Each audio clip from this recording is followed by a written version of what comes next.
क्योंकि पहली बार इस सरकार ने अन्नदाताओं के ऊपर, किसानों के ऊपर वार करने का काम किया है। जो सरकार बिक चुकी है अदानी और अंबानी के हाथ में, उनको क्या फ़र्क पड़ेगा। ये सरकार सिर्फ टालने का काम कर रही है, जिससे कि सर्दी में, ठंड में ठिठुरते हुए ये लोग जो हैं कहीं ना कहीं हिम्मत तोड़ दें।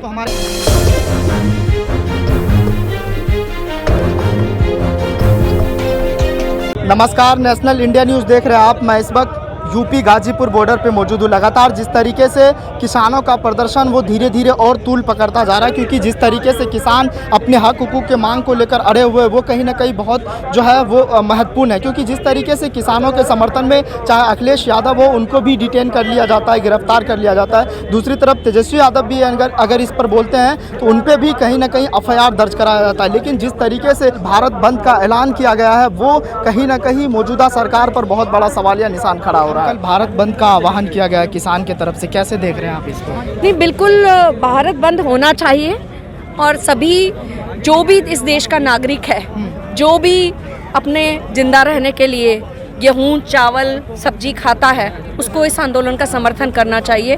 क्योंकि पहली बार इस सरकार ने अन्नदाताओं के ऊपर, किसानों के ऊपर वार करने का काम किया है और देश का हर आदमी कहीं ना कहीं किसानों से जुड़ा हुआ है। सबके परिवार में रोजी रोटी किसानी से चलती है, खेती से चलती है। सभी लोगों को इसका समर्थन करना चाहिए। एक संदेश जाना चाहिए कि एक कुछ मुट्ठी भर किसान नहीं, पूरा देश किसानों के साथ है। लेकिन मौजूदा सरकार कह रही कि कितना भी प्रदर्शन करने हमें कोई फर्क पड़ने वाला नहीं है, कैसे देख रहे हैं? क्यों पड़ेगा?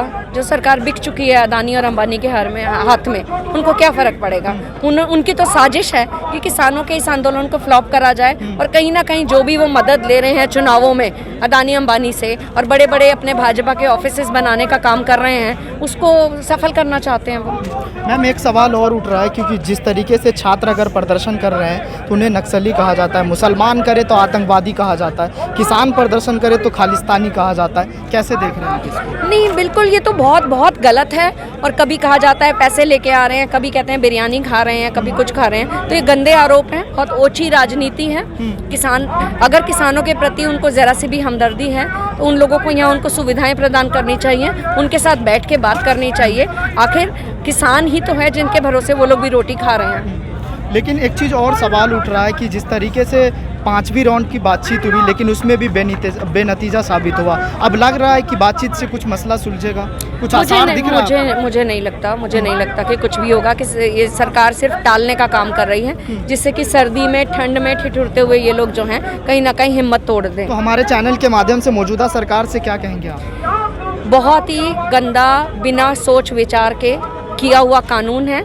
जैसे आप लोग पहले भी, चाहे GST का ऊटपटांग इम्प्लीमेंटेशन किया, चाहे आपने नोट बैन किया, उसी तरह से ये कानून भी जो है बिल्कुल गलत कानून है और सरकार को तुरंत इसको वापस ले लेना चाहिए। अपने सहयोगी परितोष के साथ नेशनल इंडिया न्यूज़ के लिए सद्दाम करीमी की ये रिपोर्ट। चैनल को सब्सक्राइब नहीं किया है तो प्लीज़ सब्सक्राइब कीजिए और ताज़ा अपडेट पाने के लिए बेल आइकन को दबाना ना भूलें।